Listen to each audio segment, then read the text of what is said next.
Welcome to Pure Hustle Podcast. I'm Mike. And this is Orlando, and we're on episode... Really? What? Do you like not knowing what episode number we're on? No. I like knowing what episode number we're on. Oh. Because we're on episode 109. Boom. And you see how I forced a no question there? You did. I'm glad that played out, because for a moment I thought you forgot what we talked about 5 minutes ago. Because I'm like, I hope he asks a question or we're going to have an awkward start to the podcast and maybe we'll have to retake this beginning. Oh, no, we never do that. We just roll with the awkwardness because that's how we roll. Anyways, today we are on one of our fantastic Level Up review episodes. And we are still in our Never Split the Difference by Chris Voss, which has truly been amazing. I'm going to be honest, though, like the concepts that he teaches in here are things that's like, I get.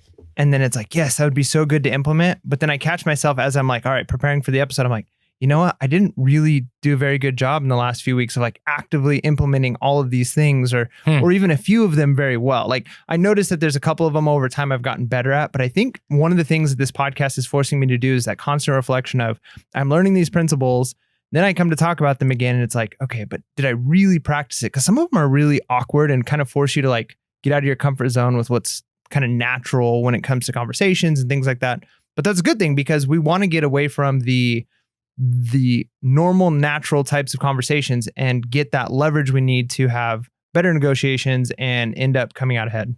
No, I agree. Now, I think what's tough is it has to be intentional. Yep. You know, because this is all active stuff. Yep. Right? It's not kind of, you know, like in the reselling world, it's like, well, research. Well, you're gonna always have to research. You know what I mean? That's not a tough one. But you know, when it's you're like labeling the emotion, right? Like in the midst of a tough conversation, like that's a hard one. Yeah, or mirroring somebody's, you know, whether it's their facial expressions or using certain words to get them to mirror your emotions. All of those things are they become natural to people who, like you said, intentionally put those things into practice. And you don't get better at it. I just think about it like any kind of sport or any kind of discipline that takes time and energy.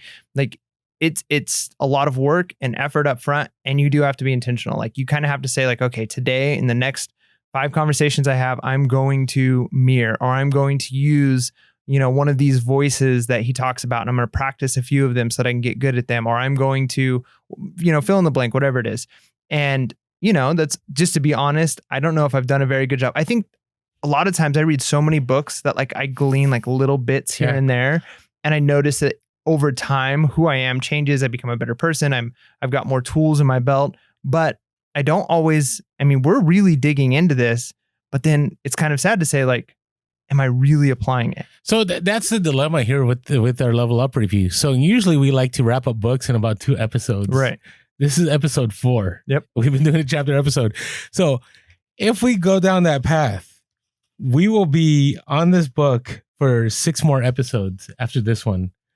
So I don't know. I'd like to know in the comments below, are you open to making this a 10 episode kind of deal? Or, you know, are you kind of, hey, you know, it'd be kind of nice. I'm, you know, and we usually listen. We don't always go with the flow, you know, because we kind of, you can't please everybody, right? Because there's always going to be somebody that's going to say, yes, we want all of it. And somebody else is going to say, no, we don't. But we'd like to hear just because it gets, you know, us thinking about it, because I really do believe we could spend an episode per chapter. Oh, yeah, for sure. And one thing, too, I always encourage our listeners to read along if possible. We've got linked down in the description. I think if not, we'll make sure it's there. Make sure it's there. So that you can, you know, purchase the book if you want to. Also, this is not a sponsor of ours at all. So I'm only saying this just because I saw it in my inbox today or yesterday. And I'm really, really into Audible. I love Audible. They should sponsor us. That'd be great. I do audiobooks all the time. And they just came out with this thing where between now and I think it's like February 20th or March 20th. Okay, now they should really sponsor us. They have this promotion where if you finish 3 titles that are at least 3 hours long or more, and you're an Audible either trial member or member, they give you a $20 Amazon credit. That's good to know because I'm an Audible member. I didn't even know about that. Yeah, and so if you're considering doing Never Split the Difference with us, it's one of the top sellers on Audible. Might be worthwhile picking up on Audible, or other books that we've already done, or other things you're interested in. If you're interested in fiction, whatever it is, Audible's great. But these self-help books, these kind of self-improvement books, and things like Never Split the Difference, which is not your typical like just guru self-help type book, but somebody with authority explaining their years of experience as an FBI negotiator, how negotiation tactics work in the grind of like the most like intense situations into like the day-to-day conversations that you have. So I think this would be, if you haven't been reading along or listening to this book with us, it might be worthwhile to say, hey, I'm going to try this Audible thing. You can get a free trial membership, do that 3 books. You're going to be a better person for it and get that $20 Amazon credit. It's almost like you get paid to read. So just listening to this episode could have made you $20. That's right. There you go. Here's a podcast, bringing that value. Yeah. All right. So I enjoyed this chapter. There's another book here that they reference, which I may pick up. The book by Jim Camp called Start With No. Right. Just I never heard of that book, and I go, It's interesting because I've used this myself on both as a reseller and as a school administrator. And I'll share some stories in a little bit. But yes, no is definitely not a win, but it's a start of a win, or it can be. Yeah. And just so you guys know, the start of chapter 4 is titled Beware Yes, Master No. And it kind of is counterintuitive in a lot of ways to what a lot of kind of sales gurus would push, or just naturally. And he talks a lot about why it is that there's almost like a negative connotation to the word no and a positive one for the word yes, when in reality, oftentimes yes is not really yes and has all these other things involved with it. And so to not be afraid of the no and to actually utilize no in the negotiating tactics. So whether that's, trying to get a pay raise, whether it's trying to get a better deal at a garage sale, negotiating with, client, whatever it is, even with a spouse or a friend, using the ability to get a no to then further the negotiation skills. Well, it's kind of interesting because the very first part, going into reselling, I think has opened my eyes and your eyes to a whole different world of kind of expertise. Mm-hmm. Right? Maybe you knew this because you worked for a cable company at some point in time, right, and you did some telemarketing, but they start off away. No, not telemarketing. Oh, sorry. Did I offend you? My bad. We were dispatchers. Dispatchers. Okay. All right. Dispatchers, quote unquote, air quotes. We were. All right. So I didn't know that there was a flow chart. Now, maybe they're talking figuratively, not literally, but that there's a flow chart of yeses to get you to say a final yes to purchase a product. Oh, yeah. You haven't noticed that with telemarketer calls? No, well, yeah, I do. But see, I'm just annoyed when they call. I'm like, don't ever call me again. Thanks. Click. Like, I don't bother to even answer the questions. So reading this now, I've had a few where, people have asked me, like they caught me, like they asked me like 1 or 2 questions. And I'm like, I'm really impassioned about something they asked me. And so I'll answer it. And then the next one's a yes. And the next one's a yes. And I go, wow, there is a science to this. Yeah, but the problem that he kind of promotes here is a lot of times they get you to say yes. And he starts off with an example of a telemarketer who asks questions like, do you like drinking water? Yes. Do you like your water to be clean and safe? Yes, and you're basically wanting to get off the phone the whole time. Like, look, I don't want to buy your product, but they're forcing you to say yes. And the belief that a lot of people have is if you can get someone to say yes to your thing, keep the conversation going, that eventually they're going to end with the final yes, the yes of what they want. And it says this, it says, now let's think about the selling technique. It's designed to get to yes at all costs, as if no were death. And for many of us, it is. We have all these negative connotations with no. We talk about the rejection of no, about the fear of hearing it. No is the ultimate negative word. But he goes on to explain that for negotiators, no is pure gold. Yeah, well, in the next lines, he just built it. I love how it says, it allows the other party to clarify what you really want by eliminating what you don't want. No is a safe choice that maintains the status quo. It provides a temporary oasis of control. Yeah, and it goes on to say yes and maybe are often worthless, but no always. I feel like we should just read the book. Like, it's so well stated, yeah. But isn't that weird to think that like yes and maybes oftentimes are worthless? And we don't always think about that. Like, 'cause if we're dealing with like just a typical garage sale negotiation, the yes is typically, if we're looking for that final yes, will you take this amount? Yes, boom, done. But oftentimes when you're doing that kind of sneaky stuff in between to try and like get the price to move, and you're trying to do the salesman pitch stuff, if you're trying to get them to say yes to stuff, and I'm going to talk as we get to the end of this, things that I've noticed you when it comes to garage sale negotiations on how you actually do use the no thing. Yeah. And so it's weird to think that no always alters the conversation. So instead of just getting this kind of yes, but nothing has really changed when somebody says, yes, I like water. Yes, I want my water to be drinkable. That doesn't mean that they want to buy your product, right? So you've made them say yes, but that hasn't actually changed anything in the real negotiation. Well, I've noticed in this that this really is powerful when it deals with people pleasers, right? And I forget what the classifications are, and I forget what test it was. I don't know if it was the Myers-Briggs personality. I forget which one it was, but there are people in life that are yes people, right? Because they never want to disappoint anyone. And I find that in my situation, whether it was, somebody was working for me that was a yes person, or whether it was a family member, whoever it was, whenever I would ask them the constant question that I was looking for the yes, they would always say yes. And then I would hear after the fact how much they regretted saying yes. Yep. Oh, yeah. And that's worse, right? Isn't that worse? Like when somebody's like, yeah, I'll take you to the airport or whatever. And then the whole time they're upset about it, they complain about it later. And it's like, you said yes, but you really didn't mean it. Or and to be honest, in a lot of ways, I was a yes person. And this section isn't about necessarily using no. I've talked in the past on podcasts about how, for me personally, learning to say no to people was really powerful. And that's not the same kind of no it's talking about here. It's more of actually getting them to say no to something you're pitching on purpose in order to move the conversation and make them feel like the decisions they're coming up with that you're guiding them to are their own, which they'll actually more likely to follow through, as opposed to this, yeah, sure, or maybe I'll figure it out. I'll call you back. But in reality, even just not being a yes person and learning to say no to things in some ways has opened up a lot of negotiations. I remember when I left my previous job, it was amazing how much negotiating power I had, and I didn't even realize I had. I mean, I knew that there was in some ways they'd want me to stay there, but it was a no matter what. Like there was nothing they could have offered me that I would have stayed. I was leaving. I had, doors opened up for me in another place, but it was amazing that when they offered some sweet deals, I could have been like, yeah, right. But instead I said no.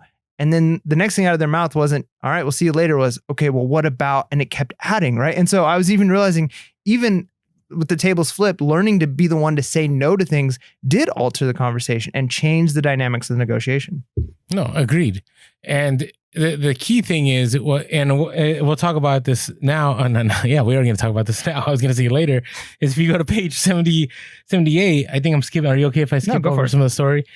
He has that phrase, no is the start of the negotiation, not the end of it.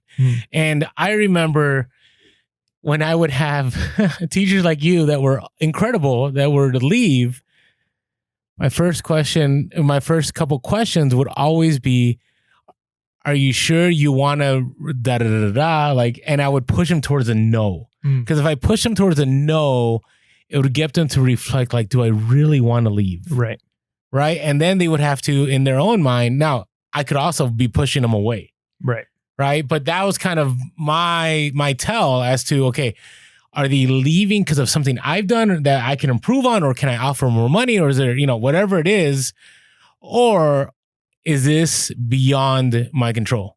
Like, is it done? Right. Because I could clarify why this individual is leaving. Right. Right. And so, I think this is helpful with anybody. I mean, he talks about it in the book, like this negotiation not only applies to just selling and business and negotiation with FBI and terrorists, but even your own kids. Yep. Right. And so I kind of laugh. I have a teenage son now, and when I automatically can get him to say no, like, hey, do you really want to waste all that time doing something and you're frustrated tomorrow? Well, no.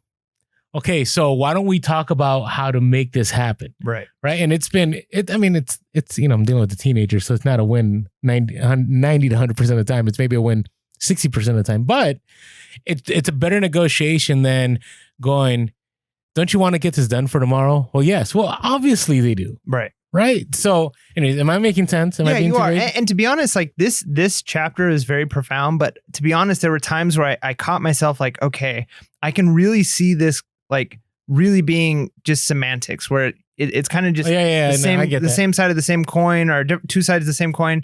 But like, do I really see a difference? And then he'd clarify a little bit, like, okay, I do see the difference here and how that might change stuff. But sometimes it's like, does the way you word the question really matter that much? But I think what the example you gave is a good example. Like, do you want to get passing grades? Well, the kids will say yes, right? But if you can get your kid to say no to something, then you might have a little bit more power, because they could say, yes, I want to get a passing grade, right? Well, do you want to spend the next year in the same class all over again, doing the same work and being bored out of your mind? No. All right. Well, then you ask after that, the open-ended question, like, okay, well, what do you need to do in order to make that not happen? And then once they've said no, then they're kind of taking some ownership of where they really want to be, and they're having to process it. And he even gives an even more simple example when it comes to, like, trying to get your kid out of a store or out of your room. I do this. The funny thing is, I do this with my dog a lot, right? Like, I try to get my dog. This even applies to animals. Yeah, I mean, it really just, like, this is next level. You try and get your dog or your kid or whatever to, like, come outside or to come inside, and they don't want to do it. When you're like, all right, well then I'm just gonna leave you here. Do you want to stay here alone? You start walking in and start to close the door. Boom. Yeah. Next thing you know, they're there, right? Because they've come up with the no themselves. Like, no, I don't want to be here anymore if you're leaving, right?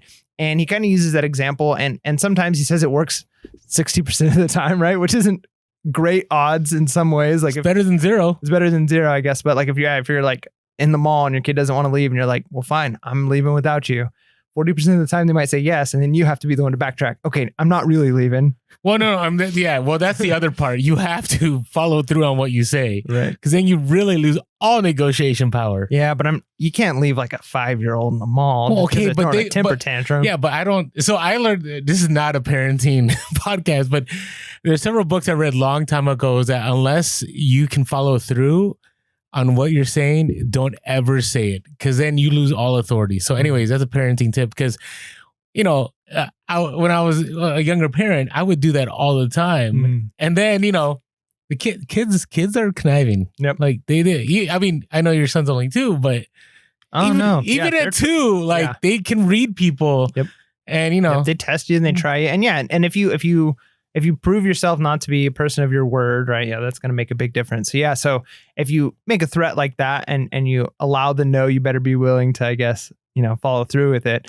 But one thing I thought was interesting here, he gives an example of he tried to get this job at this FBI negotiation team, and he went in and he didn't have the qualifications, and the person told him no, and no was his answers that he had to give. And then she said, well, finally, no. She's like, do you have this? Do you have this qualification? Do you have this qualification? She goes, well, then you're not getting hired for the job, right? You've already answered your question. It's no. And he asked, well, then what can I do to get the job? And she tells him to go work for a suicide hotline. And the funny thing was, he, reflecting on this, realized that she was actually using the no's that he was giving of not being qualified, and then forced him to think, okay, then what do I need to do to get this job? Mm-hmm. She was using it as a form of negotiation, right? It wasn't just like, I'm just turning you down, but like, and it really makes sense here if she's going to hire a good negotiator to find out if this person is willing to go through this negotiation skills. And it says here this, it says, a trap into which many fall is to take what other people say literally. I started to see that while people played the game of conversation, it was in the game beneath the game where few played that all the leverage lied. Or all the leverage lived.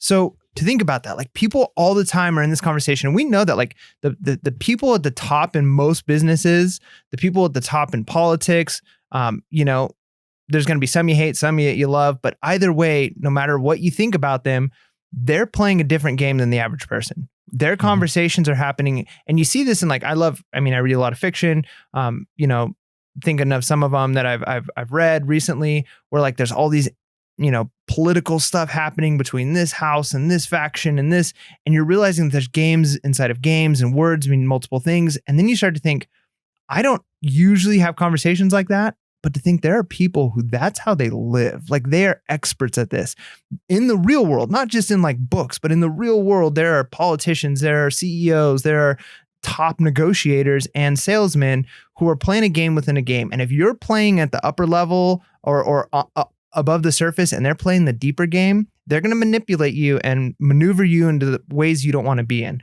And one thing that I've noticed is even if you're not somebody who's like necessarily going to be doing a lot of negotiating for, big clients and stuff like that for a company, knowing this kind of stuff will help you from being manipulated. You will be able to spot when people are using techniques and skills and methods that just seem to come natural to them and you don't even recognize they're doing it.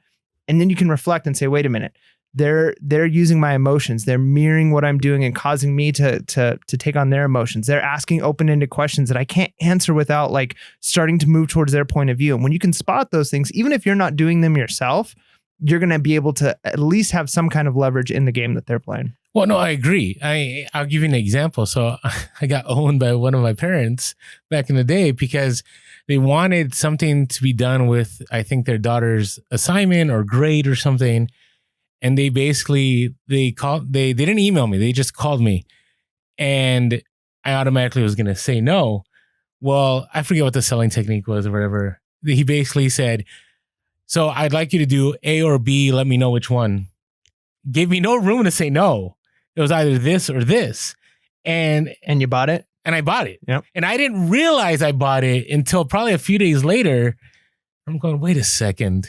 It was too late. Yep. I already made that decision. He gave you like an either or. Yeah, and it was an either or. It was a sales technique. And the way he broke it down, and maybe those of you that are in sales, you understand what he did. I don't know. But he basically gave me no room outside of the A or B. Right. Right. And it took me a few days after rethinking what I agreed to go, that guy. And so, yes, I 100% see what you're saying because there, and it goes with anything. We've talked about this. The more you do something, the less you know. Right. Right. Well, and the more you realize you don't know. Well, yeah, there you go. So, and it's the same scenario even with negotiation. Like, some of you may have picked this book and are like, I know everything about negotiation, but reality is probably don't. Right. Right. And then that's a tough one because I'm looking at this and going, yeah. There's certainly certain things in here. Now, what I love is that he explains things that I may have not seen. So, for instance, if you go to page 78, the very bottom, I thought this was one of the key phrases in this chapter when he says, it comes down to the deep and universal human need for autonomy. People need to feel in control. When we preserve a person's autonomy by clearly giving them permission to say no to your ideas, the emotions calm. And I go, that is so true. Because no, you feel like you're more in control. Right? If you say yes, you're kind of giving up something. Yeah. Right? And I think this is one of the ones you're going to talk about later on. But one of the things I do all the time when I go to garage, are you okay if I share this? Yeah, go for it. Is if people are really like, they're like, oh, we've had this around for 50 years, or this, yeah, that jacket. Yeah, I don't know if I can let go of that. And the first question I always ask is, seems like that's really special to you. Is that true? And automatically, I would say, you've seen this too, probably 99% of the time, they'll say, no, it's not that special to me.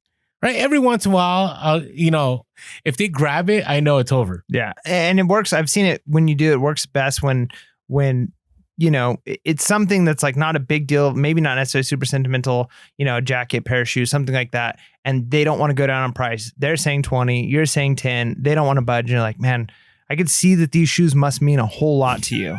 And then they feel kind of weird, like, no, not really. Well, then what can we do? Like, is there, and then you can move on to the open-ended questions once you make them say no. Now, again, if they say yes, then you've got a little bit of information like, yes, this is really special to me. I my grandma gave it to me. Well, then chances are they're not going to sell it anyways, right? Like, but most of the time, you have to be super careful the way you phrase it, though, because what happens is you can come off arrogant sometimes. Oh, yeah. Like, I had a scenario last week, and I'll share this in a future podcast, but I was at an estate, and it was only me, and it had been, an individual had tons of stuff that was just sitting in their garage, and they wanted me to help them clear the garage, which helped them and buy some of their stuff and move it out. And, there are certain things I started picking up. And, right away, like I already knew, like, by the item number 3, it was kind of like, I'm no longer going to ask anymore because the first one I was like, hey, this is really awesome. You willing to move on this one? And they're like, no. Second time I grabbed something. How about this? No. And it wasn't no, like, because it was just no. So if I kept doing that, right? If I go to item 5 and item 6, and because I had a pretty good idea of which items they were not willing to offload, I would have came off arrogant. I could have cut off my ability to negotiate any further with that individual. Right.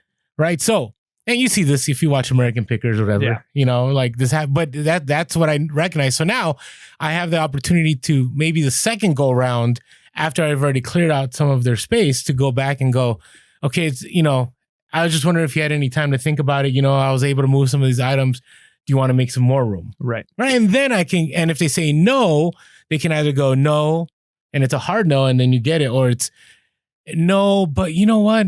I'm seeing that maybe it'd be good to move stuff, right? And so no, starts that conversation. Yeah, absolutely. And then even, I feel like garage sale negotiations, in a lot of ways, bartering is similar to negotiating in like business, and in other ways it's very different. Yeah. Because most business negotiations don't happen like a traditional barter. There's a lot more involved than just a simple, I have one product, you have some money, let's come to a fair price. There's a lot of other moving parts going on. Sometimes you're working, how can our two companies work together? Or how can this client do, there's a lot more involved. And so it could look a little different, because I think you're right. When you're dealing with a person at an estate sale who's maybe dealing with the loss of a family, or somebody at a garage sale who's selling their kids' stuff, your tactics are going to be a little different than if you're talking about two hardcore business people who are dealing with, multi-million dollars or whatever it is. It's going to look a little bit different. So I do think that going for a more, I don't want to say aggressive, but he kind of promotes like a more aggressive no from them, to maybe say something like, so are you not wanting to make this deal? Or do you want to just go ahead and call this whole thing off? Right. Because then you've created this moment of like, okay, no, we definitely need this deal to happen, or we don't want to cut the whole thing off.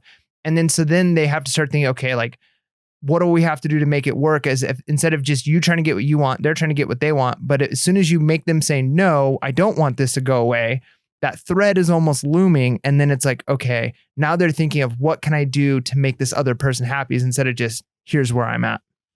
No, agreed. I mean, I multiple times it's happened more to me than me doing it to the other person, where especially when they go, do you want to lose this whole deal? Like that automatically disarms you. So yeah, I agree. It's very, very different. And he gives some examples of here what no actually sometimes means for people. He says, when someone tells you no, you need to rethink the word in one of its alternatives and a much more real meanings. Now, here's some of the meanings he gives. And of course, just as a disclaimer, we know that there's certain situations where this is not what we're talking about. We're talking like business negotiations. Yes. We're talking about things like that.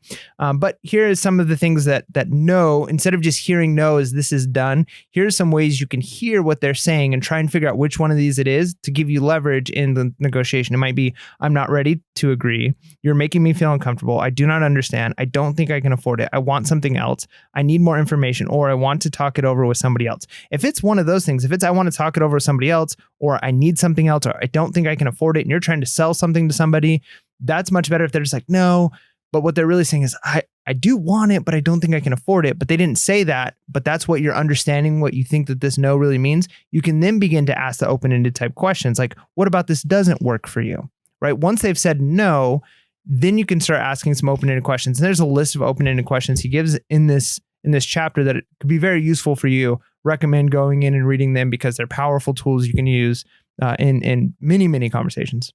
No, agreed. And again, the powerful thing about it is, and we've already repeated this, is that the moment they say no, they now have control. So when you have the open-ended question, they have even more control. And it's a sense of it's when you're doing really good negotiation, the way he explains it, if you're doing it right, they have a sense or a feeling of control and of autonomy, but you're still manipulating those questions and those things so that their feeling of control is still being moved towards the way you want them to move. But when they make that decision, it's more from a place of they've made it themselves because they wanted to make it, and they're more likely to follow through with a big purchase or a big transaction or whatever it ends up being. No, I agree. And, it's kind of interesting because he says the exact same thing you just said on page 81. I think that's where you're going when he says, whether you call it a buy-in or engagement or something else, good negotiators know that their job isn't to put on a great performance, but to gently guide their counterpart to discover their goal as his own. right? Well, and so it's kind of it's really tough because and I'll give you an example because all the time I would have and I'm going back to my administration days where the parents wanted favors for their kids, right? And I dealt in private school education, so even more so, right? And my question would always be to get them to understand on their own what they were asking, right? To get their own buy-in, their own engagement. So I'll give you an example. Sometimes I would get a question of like, we just got back from a vacation. My child didn't have enough time to get this done, whatever, blah, blah, blah. Is there a way, I'm not okay with my child getting this grade. And then I would pose the question. And again, you gotta be careful when you play out these questions. You got to read the person. You can't just, I would say there is no textbook script to any of this. There's tools. It's right? an art. Yeah. Yeah. And it's an art. Yeah. The art of negotiation, whatever you call it. Wait, isn't that like a book? Probably. If I are president. All right. Anyways, the art of the deal. That's what I was thinking about. All right. Anyways, we're not going there. So, one of the questions I would always ask is, so are you asking me to,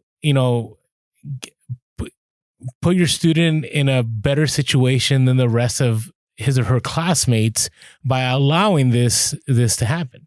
The moment I would say that, automatically be like, no, that's not what I'm asking. And then I would say, okay, so explain to me what would you like to see? And then the answer would be completely different than before I asked that no question. Right.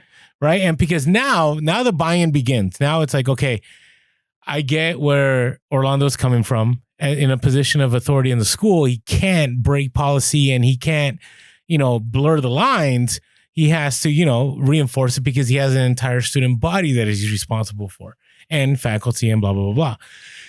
And so now the buy-in is there. That person understands that I can only go so far in my decision making. And so what they ask from this point forward has to be reasonable. And then the collaboration and negotiation would begin. And then we'd land on a place where I wouldn't split the difference. I'd hold policy, but maybe we could work within that policy to make things happen for that student. Yeah, no, that's good. That's really good. And in the same section, this persuade in their world, this idea of like getting them to kind of come to that conclusion. One thing I find interesting is it talks about this guy, and I feel like a lot of salespeople, especially, and again, nothing against. I feel like I've learned a lot of like interesting stuff from. What's his name? The 10X guy. Cardone. Yeah, Cardone. I've read a few of his books. We should have him on the podcast. That'd be cool. Okay. But I do think that there is this almost egocentric, like salespeople who like come off of his course, come off with this like emotional, like, yeah, like I've got this. I'm going to dominate in my sphere. And those may be good emotions to have in some extent. But he explains here that people who go into negotiations that way, they put on their clothes in the mirror and they're looking at themselves like, I'm making this deal today. I'm the best. And he kind of explains like, most of the time, the people that you're going into negotiation with, they can see that. They can feel that this is like me, like I'm good enough to seal this deal. I'm the best. I've got a product for you. And they can tell it's really like a me focused negotiation. 100%. And no offense, what I'm going to say right now to anyone that's our listeners, because we know this is not you, but that's how I feel every time I walk into a car dealership. Right now, I have friends that are car dealers, so I know that this isn't everybody. But, you walk in and, you may be only there because you're trying to get your car serviced. Right. But right away, there's this arrogance that comes about. Right. Like I can seal this deal. And to me, it's off-putting right off the bat. Right. Right. You see it, especially if you're an individual that's in, and not that I'm in sales, but, you do business where you buy, sell, trade, whatever.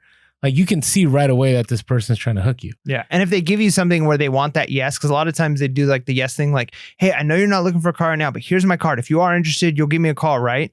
What are you going to say to that? Yeah, sure, no problem. As you walk away, card goes in the trash or in your pocket, and then it goes in the trash later, right? Because even though you said the yes, and as we talked about a little earlier, it's oftentimes people will give counterfeit yeses, right? Their yes really means no, right? But they're saying yes to end the conversation.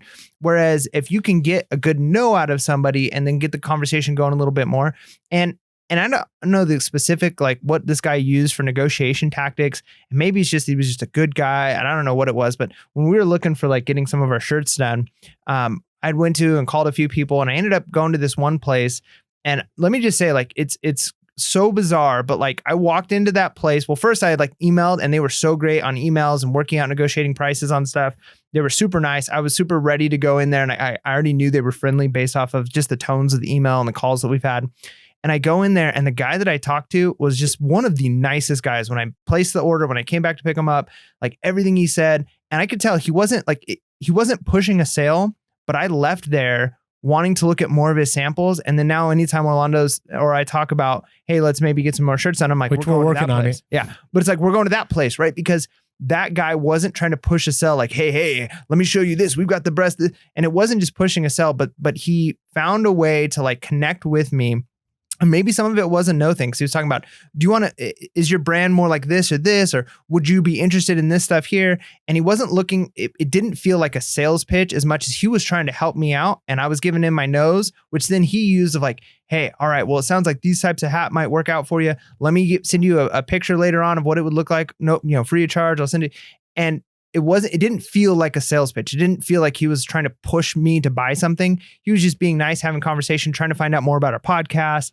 And it was really cool. Like, okay, so let's rewind that a little bit. It sounds to me, and I'm not trying to use the tactics here right now, but it sounds to me that he used tactical empathy. I mean, it could have been, or it could have just been he was a really good guy. But he might have been using it without ever have read, you know what I mean? It's still a practical tool, but absolutely, asking about the podcast, what do you do? Trying to put himself in your shoes, what you're looking for, that opened that door of negotiation for you to want to buy those shirts. And that's where I'm going to go to refill our XLs that we need to sell.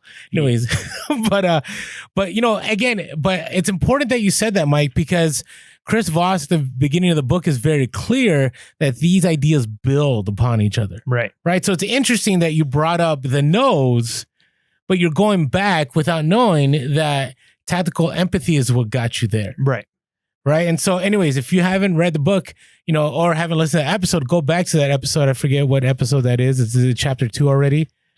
It's it's chapter 2, I think, where he talks about don't feel their pain, label it. I think that, or maybe it's chapter 2, be a mirror. Be a mirror. It's one of those. I don't know. It's in there. So if you haven't listened to it, listen to it. Or you can, how you could do this? You go to Google Books and you put search and you put the word tactical empathy and it should pop up on what page it's on. And then that's when boom. We're not going to do the hard work for you. You do it. There you go. Because I can't remember. Do you want us to do all the work for you? This is so organic right now. All right. Organic means this is so flawed. All right. So, to me, I gotta say, whenever I've been in a room, so I've seen this happen because I've worked with people that are like in development and so on, and I've seen different ways that people try to raise money. And it's kind of interesting because he gives a scenario in here. I forget what page it's on. Do you remember, Mike? Yeah, I'll find it right now. All right. We're so bad right now. So 90 was the script with all the yeses. Oh, correct. Yes. Okay. Oh, no. That was the script with the no's. 89 was the script with the okay, yeses. Good. So that's right where I'm going to. So it's interesting because he talks about, on page 89, no helps people feel safe, secure, emotionally comfortable, and in control of their decisions, which we've already talked about. But I've seen 2 examples, when you try to raise money, and again, I'm not an expert at all. I barely raised any money on my own because that never was my job. But I've been in, at dinners, or I've been at, events, and I've seen this in play. And whenever it's been the yes, it seems like the person isn't as sold on donating. Right. Because, he gives the example here on page 90 and, and this could lie anywhere. So the example I'm going to give could be anywhere politically, wherever you land. Okay. So we're not about politics at all, but, he's asking, do you want to see our country? I'm just summarizing, paraphrasing. Do you want to see our country get better? Do you want... Those were the yes was. Yeah, all the yes. Do you want to see the country get better? Do you want things, to be for the rights of individuals? Whatever it was. The questions are on that page, and it's yes. But if you ask somebody like, hey, do you want our country to continue getting worse? Do you want to see a weak America? Whatever it is, people are gonna be like, no, right? And it's you're feeling safe, you're feeling secure, like you want things to happen. And it's the same way I've seen it with donations for certain things where I've seen people will get a whole lot more money by asking the no, because they're like, nope, I don't want this to happen. Pulls out that checkbook and boom, writes that check. Yeah. So I've seen this in action, and this is legit advice. Yeah. I mean, it's good. And to be honest, those are some of the areas where I kind of felt like I was like, do I really see a difference here? Like one example he gave is just simple, like starting the phone call of, do you have a few minutes to talk? Would be like looking for a yes answer versus is this a good time to talk? I love that question. But to be honest, I'm still trying to like wrestle like, okay, is there much of a difference there? Because if somebody says you have a few minutes to talk, I could still say no, and they could say, okay, well, when's a better time to call you back versus is this a good time to talk? It's like, do I really see a difference there? I don't know. Well, let me try to explain the difference. So the difference is, because I had to do this all the time when I had to make those lovely phone calls to parents, right? And I would make a phone call, and if I ever asked a question, they have a few minutes to talk. Well, it's like, no, I really, this goes on through their mind, or it goes on through your mind. I mean, you get a telemarketer that tells you, hey, do you have a few minutes to talk? You're going to go like, no, like, I don't got time for you. Right. But if they ask you, is it a bad time? Right. For some people, it's an ethical dilemma. Am I going to lie to this person, or am I going to stay on the phone and be truthful? Right. For some people. Right. Right. For others, it's like they're going to have to process this. Well, is it better me just get this phone call out of the way and see what they want instead of having them call me back later, right? So you put the power play in their hands and they have to process. So I use this all the time. I would call and go, hey, I'm sorry to bother you. This is a bad time to call. And usually I would get like, you know what? I'd rather get this taken care of now than have to deal with it later. Right? And so that's where I think he's going with this, because in this, he says, as an exercise, the next time you get a telemarketing call, write down the questions they'll ask. I promise you'll find that your level of discomfort correlates directly to how quickly it pushes you for yes. So if it's a no, you're going to push that person to answer you right there and be truthful with you because they want to get that phone call done. Does that make sense? Yeah, I don't know. I still agree with his premise for the most part. Like that was one that was just a little, because to me, both questions are pretty similar. I mean, I guess there are some differences there, but I do see just the overall, like looking for no. And I think one of the things that he kind of hinted at here, he didn't give us a specific example, but even with like a boss or trying to offer something to an employee or like, hey, would you be willing to take this on? Is to offer them the no, like actually tell them like it's okay to say no, but like shoot really big, like ask them to do even way more than you're originally hoping them to do. And be like, hey, would this be something that you'd be interested in doing? If not, don't, it's okay to say no, like no problem at all. And if they think about it, like, no, I don't think I could take on that much responsibility. Then you ask the open-ended question after that of like, all right, like, was there any part of that you do think you would be able to do? Right now they're like, well, yeah, I probably could do this and this. Great. Like, let's maybe move towards that. We don't have to do all of it because they've said no, they've made the decision, but like you've already moved them towards the thing you wanted them to do, right? So it's like, I want you to do A, but I'm going to offer you to do A, B, and C. Like, would you be willing to do A, B, and C for the company? If not, no problem. You could say no. Yeah, that's fine.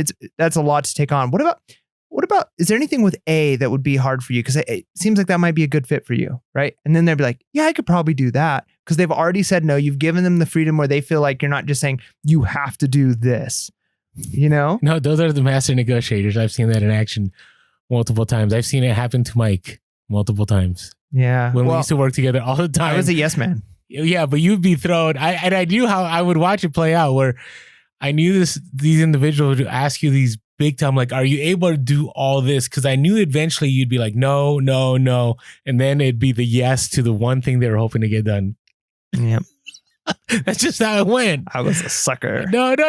Hey, no, we just, you were the individual that could get the job done right. I guess so. Yeah. One of the things I liked, story he kind of told here as he went through the, like working at the suicide hotline number. He explained that there's people who call into those numbers, like often they're like frequent callers. And he explains that they're not like actually in like any like immediate life-threatening situation, but they've kind of ran out of people in their life to explain their life to and to kind of talk to. And so they'll call into these hotlines, and that once they make that frequent caller list, they're only like allowed to call one time a day because they're really just calling to talk to people. And so he's explaining he's got this frequent call comes in, and it's the time he's being observed. Like, it's kind of like, hey, let's have an observation. He's just volunteering. This isn't like, the end of the world thing, but he wants to prove how well he's done. He's been doing this for a while, and he feels like he's got it under control. He gets on this conversation. He says by the end of the conversation that he's had with this guy, the person that called in was literally congratulating him. Like, thank you so much for the call. Like, this was so great. Like, you've helped me so much. You did a great job. Hangs up. He walks into the observation booth with the guy who's observing him. And he was like, yeah, that was amazing. Right. Like, and the guy was like, that was one of the worst phone calls I ever heard. And he's like, well, what? Yeah. Like, what do you mean the worst? And he's like, it's terrible. He literally congratulated me on how good I did. And he said, exactly. He congratulated you on how good you did. So he's going to want to keep calling in as opposed to you solving the problem in a way where he thinks he solved it. So now he doesn't need us, right? Like, and he kind of goes through that process of if you could move the situation from yourself, move it to them. And instead of just offering those questions, and he even did use no questions, but he still did it with a me-centered way. And I think that was kind of the lesson to be learned there. Because he asked things like, when was the last time you got hurt out, in the city? Because this guy was afraid to leave the town. He's like, well, it hasn't happened in a long time. So then is there anything really to worry about? Well, maybe not. Like, so he was getting the no questions, but he was doing it from a clearly self-focused way instead of making it seem like the person was coming up with those conclusions on their own. Mm-hmm. And I think there's no book you can read, no textbook you can read that's going to make that natural and click in every situation, because it is more of an art than it is a science, right? There's a science behind it. There's certain formulas you can follow, but I think about it like, they're tools in your toolbox, and you've got to manipulate and use the right one in the right situation and be willing to adapt. And the only thing that's going to help make that possible is if you're practicing these things. So I'm just thinking back to some of the first ones we talked about, like being the mirror, labeling certain emotions. And then now this one with being willing to force them to say the no, to not be afraid of the no. And in fact, he says that like when he does conferences with salespeople, oftentimes he asks like, what's the one word nobody wants that you don't want to hear? And everyone's like, no. And he's like, yeah, that's wrong, right? Like you're afraid of the no. And so like learning to maybe negotiate in a way where you're purposely trying to get that no. And I'm almost even thinking for us, I mean, we often talk about like never giving the first price at a garage sale negotiation. But I don't know if it'd be worthwhile if it's like something that you're not like necessarily like, I'm going to make a ton of money on this. I need to get this low. Try doing something to get the no right away and see if you can move in a different way. Try just use different techniques. I'll admit I tried that. Did you? Just because I saw that the no, and again, I've always said the best way is to never give the first price, but it's not the only way, right? And so this actually happened to me at a negotiation the other day. There was a bunch of stuff and it's being bundled, and I was kind of concerned because I didn't know where they were going to land, and I wanted them to get to a certain place. So I threw out a number that I thought they would say no, but it wasn't really out there. And so I threw out a number and they said, no, but I can do this. And I'm like, good. Right. So the no clarified. I know that's kind of weird because I've always said never give the first number. And I think just to clarify too, even more, because I mean, we've both done a lot of research on this, and especially as we're learning like negotiation, again, like every situation is different.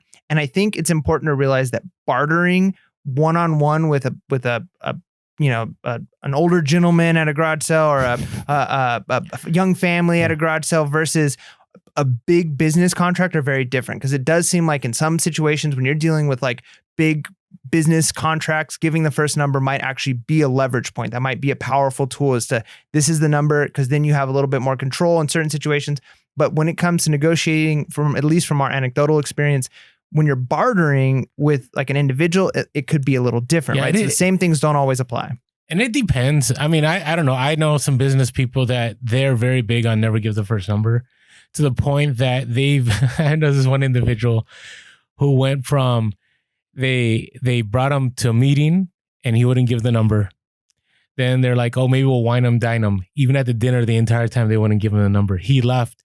He never gave the number, and they ultimately gave the number, and he got the number he wanted. Nice. Right. I think there's something to be said for that. I think too, it could work the other way, because I definitely think there's two schools of thought. I mean, you can Google it. There's both schools of thought. Yeah. And I think like a lot of times the reason why like employers, like when you come in for a position, right, and they're saying like, here's your raise, whatever, we can offer you $60,000 for this position. Well, when they say that, they have already a range that they're willing to take, and they're offering you the lowest one. And when you hear that, you're thinking, oh, I need more than that, but like I probably can't ask for 80 because that's way above the 60. how about 65, right? And they're thinking, gotcha, right? Like we were like 75 is our minimum. Yeah, no, we gave you 60. I've always gone shoot for the moon. No. What's the worst that'll happen?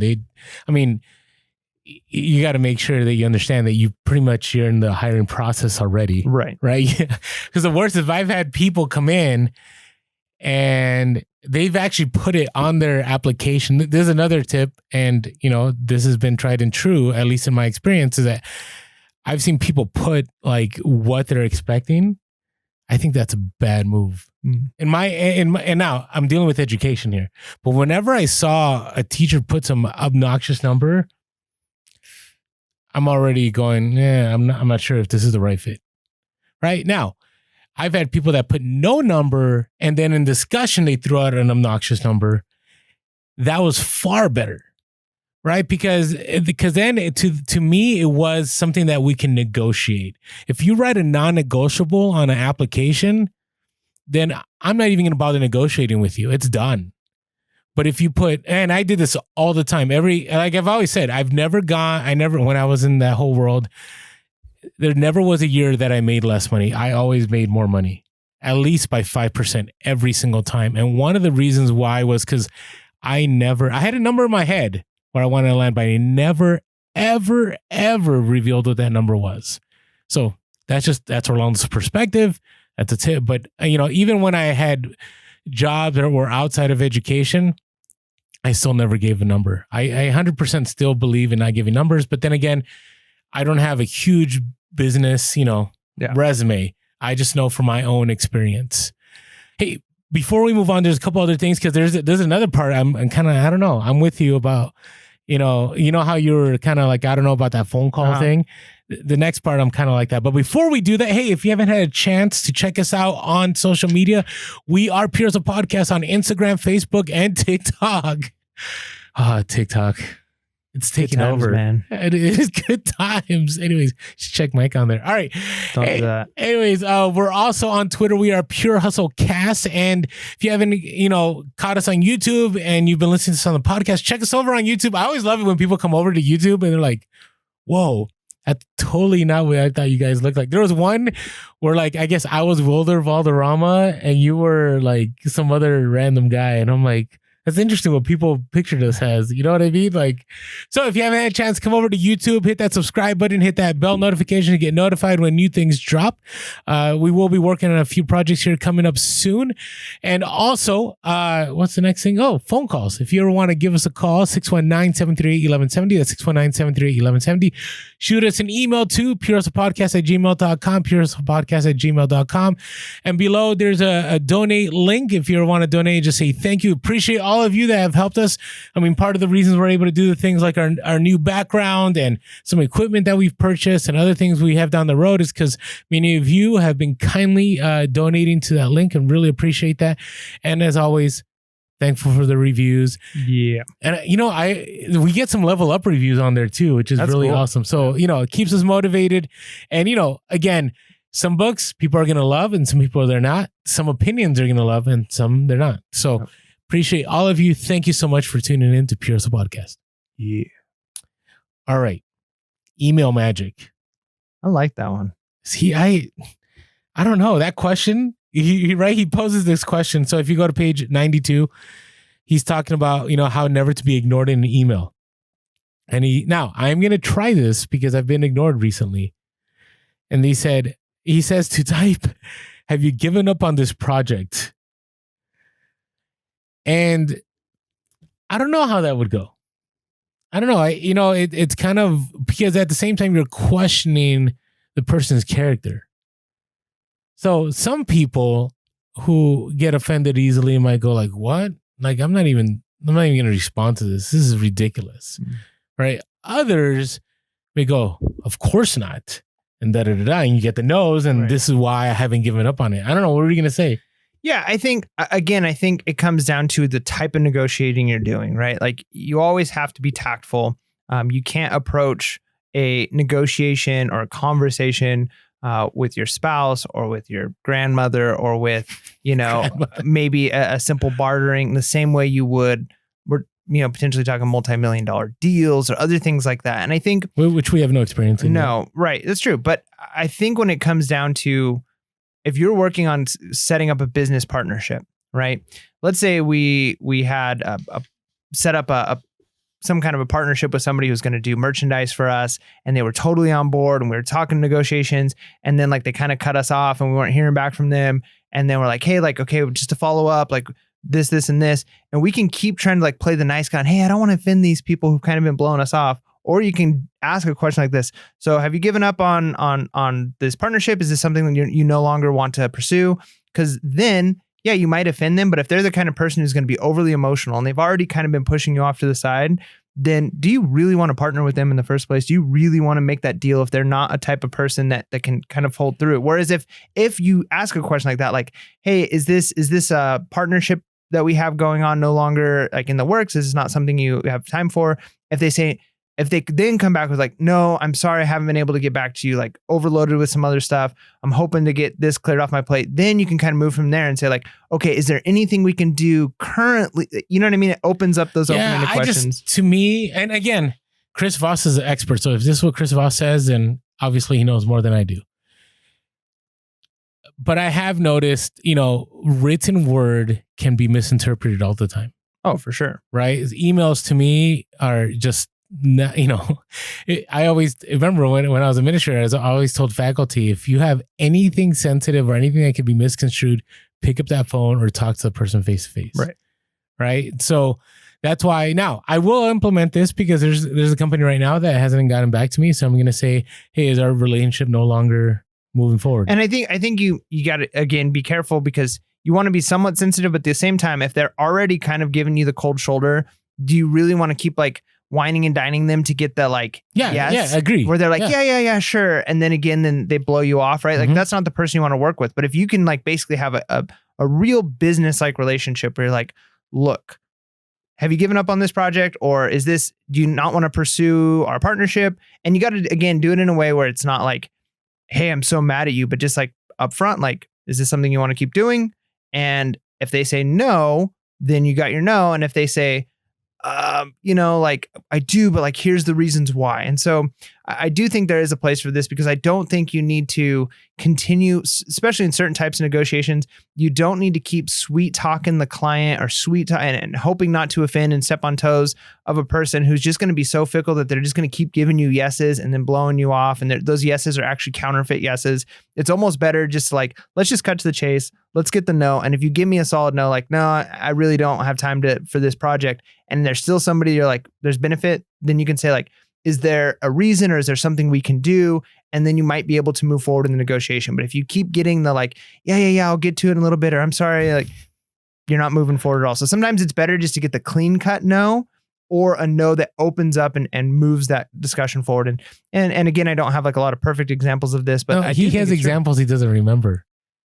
So when I was an administrator, this is a perfect example. So these kind of emails were used at me. So I was big on placating people, play the political line as administrator. So I'd always say, yeah, we'll get to, oh yeah, we're definitely planning on, and you get busy. Cause I'm reading this right now. I'm going, okay, this maybe in reselling, I didn't do this, but I know for sure as administrator where, people would say, hey, are we going to do this? And I feel bad because I know we have people I worked with that are listening to this right now. So my apologies.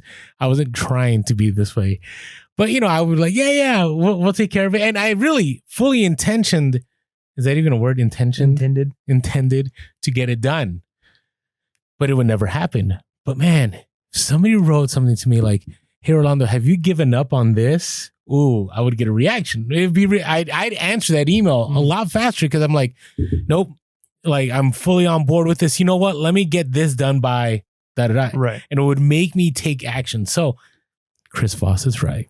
Hey, so because Mike, I can't give you an example, but I'm sure there were times, Mike, where you emailed me and I would say yes and yes and yes, and it'd be months before we ever. I don't know if maybe. Yeah. No, that's true. I mean, especially I did a lot of the video stuff for the school, and so I would often be the person that I have to bug for more money, for more equipment or more software or whatever. And yeah, if I just sent a list of stuff I needed, I'm like, okay, we'll look at the budget.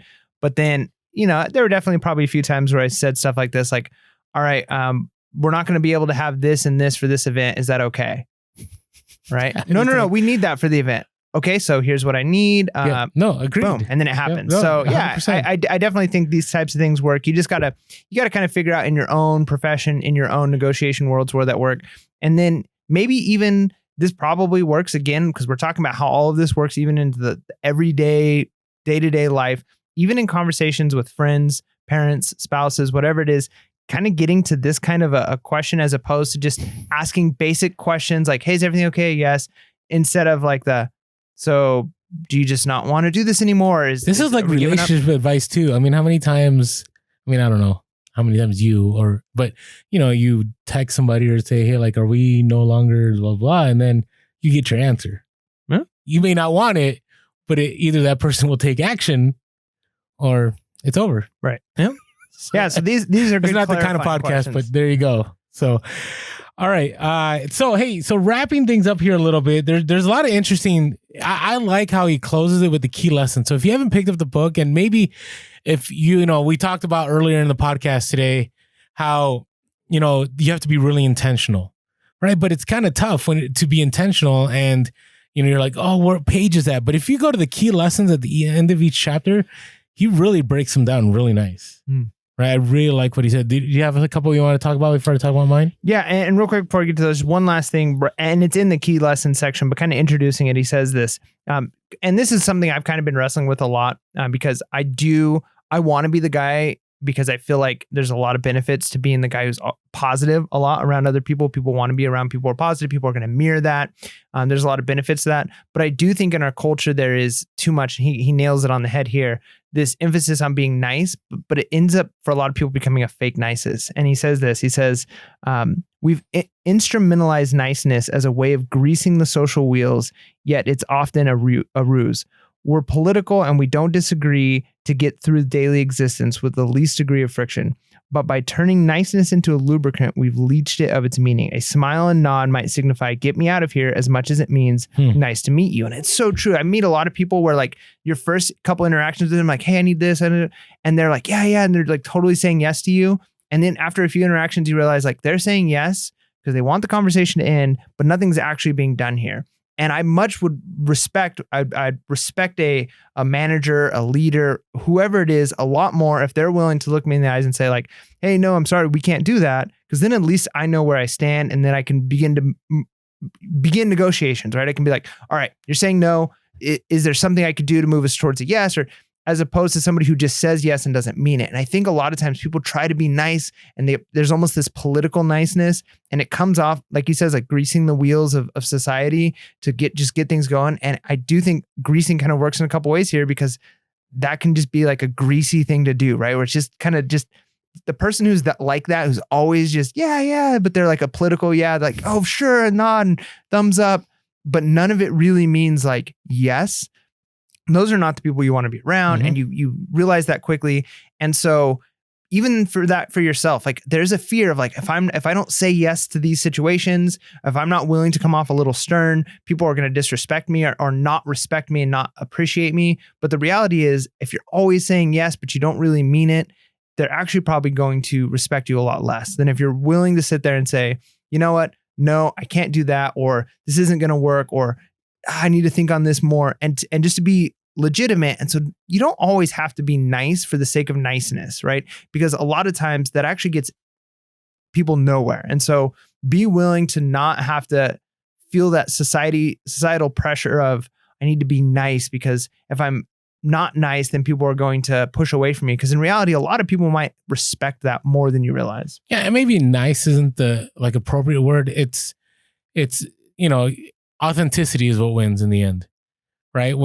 Any deal that you're making, interaction that you're making, and again, this isn't that kind of podcast, but even with friendships, like the worst friendships are the friendships of nice because they're not real. They're not authentic. And the moment things get raw, those people are gone. Yeah.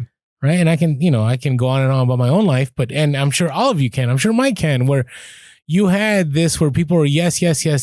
And then the moment that it was, you really needed those individuals, there was no authenticity. And then you find out, but by then you're in a really bad place. So, all right.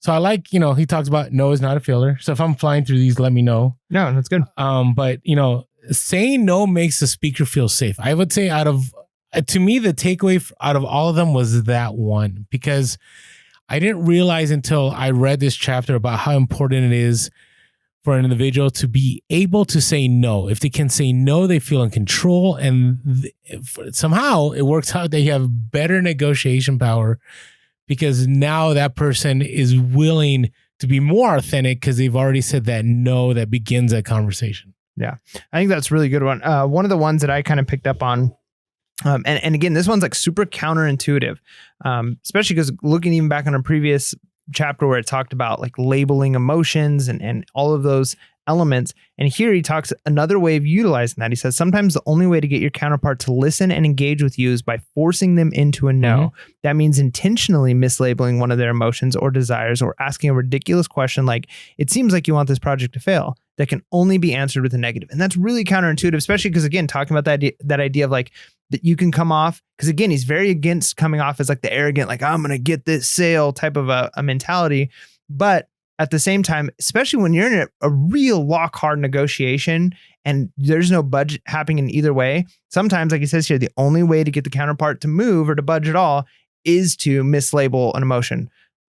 Saying something like, wow, it seems like you're really upset about this, even though they're not upset. Like, no, I'm not upset about this. Boom. Now all of a sudden the conversation changes. Or, so do you want this project to fail? And I've used that, like I said, kind of going with this big event that we're doing with the video stuff. We're not going to have this, and this. Is that okay with you? Right? Like, do you want this kind of to fail? And you can do it tactfully, but sometimes obviously the answer is going to be no. They're going to say like, no, we need those things. Like it has to happen or the event doesn't take place. Well, now the conversation's going, as opposed to being that deadlock where it's like, well, we don't have money, we don't have this. And it's like, all right, well, are you okay with it just failing? Right? Like that's kind of a ridiculous question, and it might seem a little rude, but if you do it with like a previous tactic he used, where it's like, hey, I know I'm kind of a jerk, but I'm just going to say, it seems like you want this project to fail. So when you say something like that, it seems counterintuitive because that's not our common the society, like we talked about, kind of pushes us to be nice, of trying to be almost the yes man, or like you don't want to offend. But sometimes pushing those buttons tactfully can be what you need in order to move a negotiation forward. But I suggest you practice and learn these techniques and how to read people before you do it in like a very serious situation. Don't just jump into your boss and ask that question. So do you want the company to go under? Right? Like that might not be the best way to practice. Yeah, that's probably not the best question to ask. Now, something you said there, though, it was great, because you're dealing, when you push that, you're dealing for the illogical to become logical, right? And that's what he says at the end of page 94. He says, it's about the other party convincing themselves that the solution you want is their own idea. So don't beat them with logic or brute force. Ask them questions that open paths to your goals, not about you. And I think that's very important, because in a lot of negotiations, you really are dealing with somebody who's being illogical.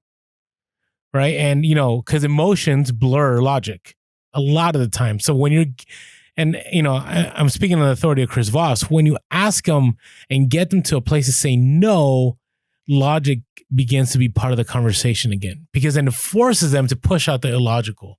So I thought that was pretty powerful. Just pick that up right now as you're talking about your example. So that was good. That's good. Yeah. And maybe my challenge to all of us, obviously, one, I want to go back to the first 3 chapters and kind of look at some of the things we talked about, maybe even listen to those podcasts again and kind of figure out how can I be intentional about a couple of those things, at least mirroring, labeling, those types of tools. But here, how can we use the no? And I'm thinking Orlando's technique, I've kind of used it, not to the same level that he has, but I think the way I've seen him do it, it is actually smoother in person than it is just talking about it on the podcast. But they're like, wow, this jacket must mean a lot to you, huh? Like if they say 30 and you're like, how about 10? Oh, no, not 10. That's $30 for sure. $30. Oh, wow, this must mean a whole lot to you guys. This is really important to you. And then it's like, well, not really. So what are some other, and just kind of a challenge to our listeners, maybe you can put down in the comment box, what are some no questions that you can use in negotiating at a thrift store, at a garage sale, at an estate sale, when you're trying to make contact with a client that might be able to get you some wholesale stuff? What are some questions specifically that relate to resale that we can use?